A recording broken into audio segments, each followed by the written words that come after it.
Jom teman saya buat daging dendeng versi tidak pedas.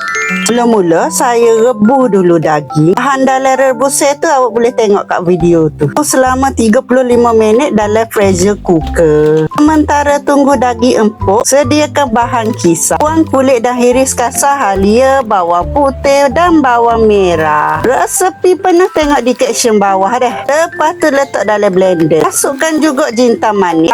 Ni tips dia. Nak bagi daging dendeng tu pedas, letak cili kering besar. Cili kering kecil pedas lah weh. Masa ni saya letak juga lada merah besar dan cili padi merah yang dibuang biji. Lupa nak rakam. Yang biji lada tu tak nak bagi pedas lah. Pakai rasa pedas light-light je. Lepas tu letak air secukupnya. Untuk blender dan kisar sampai halus. Lemak lupa pula nak letak serai. Tung serai dan masukkan dalam blender. Kisar sampai halus. Okey, daging dah empuk. Daging tu dan toskan. Toskan sekejap. Lepas tu buanglah sisa-sisa ada halia lengkuah tu. Yang tu tak osih. Air rebusan daging jangan buang. Nak guna nanti masuk. Masuk ke kicap manis dalam daging rebusan. Masuk secukupnya. Lepas tu gaus bati. Panaskan kuali dan masukkan minyak secukupnya. Lepas minyak dah panas, masuk ke daging tadi. Masak sampai garing sikit. Bila nampak dah garing, toskan. Pakai minyak sikit dekat kuali. Masukkan bahan kisar. Masukkan air rebusan dalam blender. Sebabnya tak naklah membazir bahan dalam blender tu. Kacau sebati dan biar dia pecah minyak. Okey, dah pecah minyak dah. Alamak, minyak banyak lah pula. Buih lah sikit minyak dalam tu. Okey, biar setara ni lah minyak dia. Tu minyak banyak, dia tak sedap pula. Masukkan air bancuhan asam jawa. Sedikit air rebusan daging. Kacau biar sebati. Lepas tu biar pecah minyak kali kedua. Bila dah pecah minyak, masukkan kicap manis. Kacau biar sebati dan bagi dia pecah minyak kali ketiga. Bila dah pecah minyak, masukkan 1/4 cawan air rebusan daging. Masukkan daging yang digoreng tadi dan daun 5 purut. Kacau biar sebati dan bagi dia pecah minyak kali keempat. Si bagi pecah minyak banyak kali tu nak bagi sedap dan dia masuk betul-betul. Bila pecah minyak kali keempat, lepas tu saya masuk 1/4 cawan air rebusan daging dan kacau biar sebati. Okey, lepas tu siap. Jangan lupa subscribe, like, komen,